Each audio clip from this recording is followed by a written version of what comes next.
ఎన్నికల కంటే ముందు రేవంత్ రెడ్డి పేరు చెప్తే 3 సీట్లు రాకపోతుండే అని. నేను ఇవాళ ఈ వేదిక మీద నుంచి ఆ సొల్లు వాగుడు వాగే కేటీఆర్కి సవాలు విసురుతున్నా. బిడ్డ, ఇవాళ నేనే ముఖ్యమంత్రి, నేనే పిసిసి ప్రెసిడెంట్ను.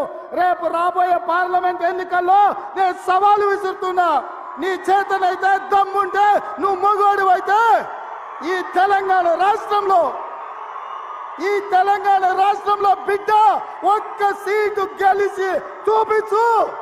నీ అయ్యా నువ్వు వస్తావో, నీ అయ్య వస్తాడో మా కార్యకర్తలు చూసుకుంటారు. బిడ్డ, నువ్వు అనుకుంటున్నావా అల్లా తప్పగాడని?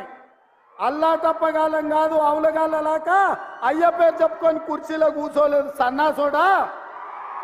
కింది నుంచి కార్యకర్తగా కష్టపడి జెండాలు మోసి లాఠీ దెబ్బలు విని నీ అక్రమ కేసులు